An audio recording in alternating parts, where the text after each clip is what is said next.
The 10th Good Thing About Barney by Judith Viorst. Illustrated by Eric Blegvad.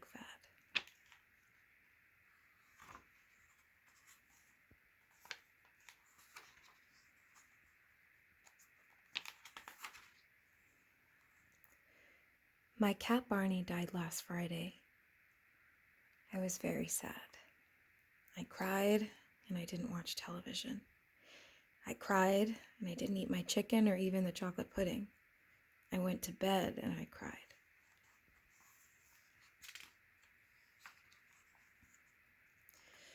My mother sat down on my bed and she gave me a hug.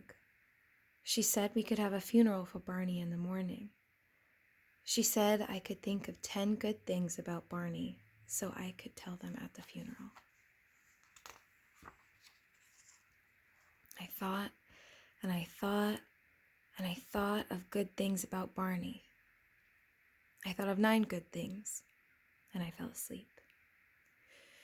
In the morning, my mother wrapped Barney in a yellow scarf. My father buried Barney in the ground by a tree in the yard. Annie, my friend from next door, came over with flowers, and I told good things about Barney.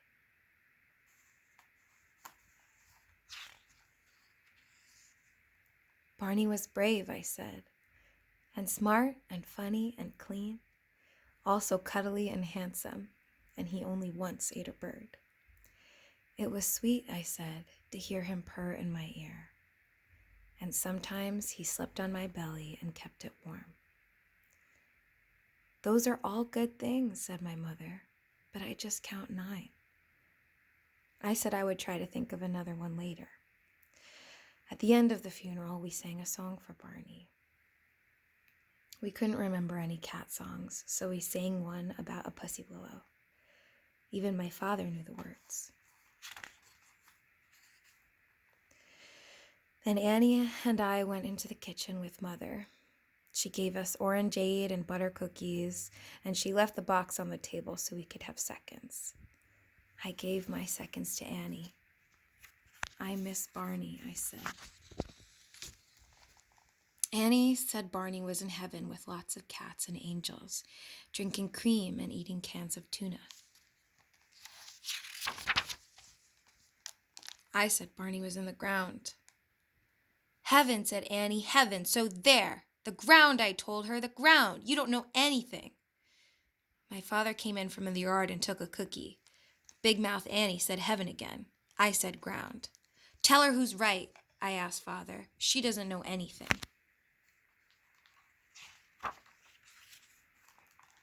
Maybe Barney's in heaven, my father began. Aha, said Annie and stuck her tongue out at me. And maybe, said my father, Barney isn't. What did I tell you, I said, and yanked Annie's braid. Father made me let go. We don't know too much about heaven, he told Annie. We can't be absolutely sure that it's there. But if it is there, said Annie in her absolutely sure voice, it's bound to have room for Barney and tuna and cream. She finished another cookie and went back home. My father told me he had to work in the garden. I said that I would help, but only a little. I told him I didn't like it that Barney was dead. He said, why should I like it? It's sad, he said. He told me that it might not feel so sad tomorrow.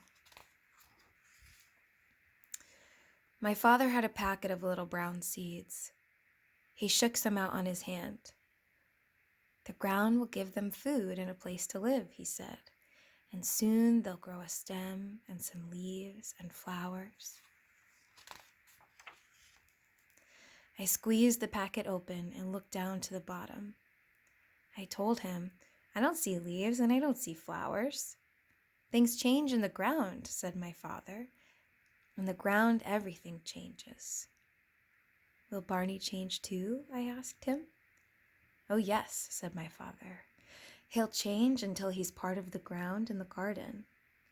And then I asked, will he help to make flowers and leaves? He will, said my father. He'll help grow the flowers, and he'll help grow the tree and some grass. You know, he said, that's a pretty nice job for a cat.